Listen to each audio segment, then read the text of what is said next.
Desde que el fuego fue descubierto por el hombre, el ser humano dividió las sustancias en dos clases, según éstas ardiesen o no. En la antigüedad, los principales combustibles fueron madera y aceites, al contrario del agua, la arena y las rocas, que no ardían, que más bien tendían a apagar el fuego. Fue ahí de donde surgió la idea respecto a las sustancias combustibles, que provenían solamente de cosas vivientes, y las no combustibles, que eran las que no provenían de estas, o sea, la materia no viva.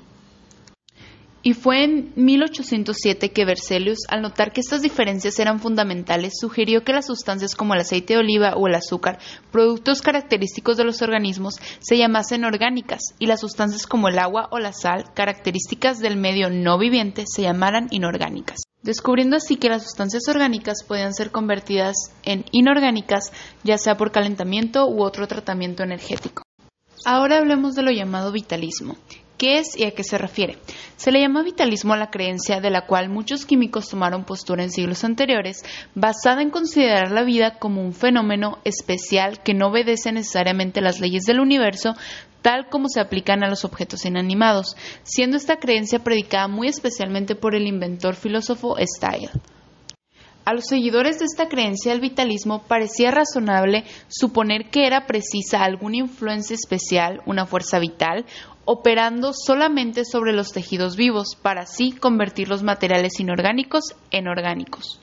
Fue hasta 1828 que el químico Friedrich Wöhler, interesado por la teoría de su anterior profesor Berzelius, se dedicó a elaborar una serie de experimentos relacionados con la materia orgánica e inorgánica, descubriendo que al calentar un compuesto llamado cianato amiónico, considerado en aquella época como una sustancia inorgánica, sin ningún tipo de conexión con la materia viva, se estaría formando cristales parecidos a los de la urea, un producto de desecho eliminado en cantidades considerables en la orina de muchos animales, incluso el hombre. Repitió este experimento un cierto número de veces y halló que podía convertir una sustancia inorgánica en una sustancia orgánica, a su voluntad, cambiando así lo que se conocía y la línea que se había trazado entre lo inorgánico y lo orgánico.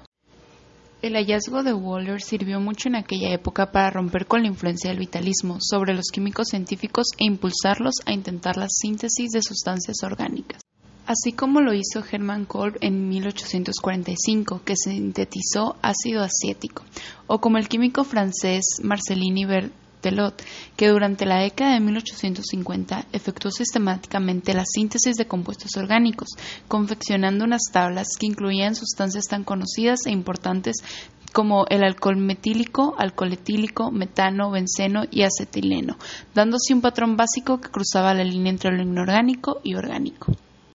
Pero los compuestos orgánicos formados por Boole, Kolbe y Berthelot eran todos relativamente simples.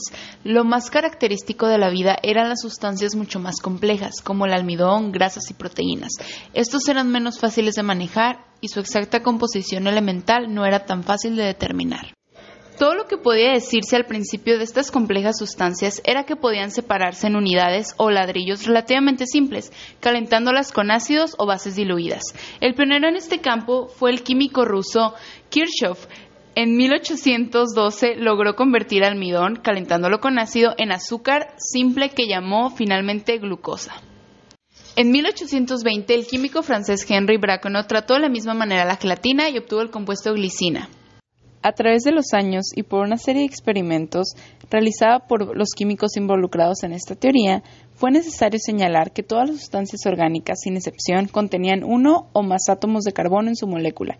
Casi todas contenían también átomos de hidrógeno. Como el carbono y el hidrógeno eran inflamables, no resulta sorprendente que los compuestos de los que forman una parte tan importante fueron también inflamables.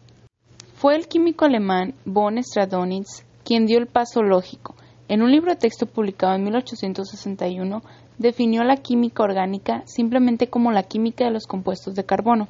La química inorgánica era entonces la química de los compuestos que no contenían carbono, definición que hasta la fecha ha sido generalmente aceptada.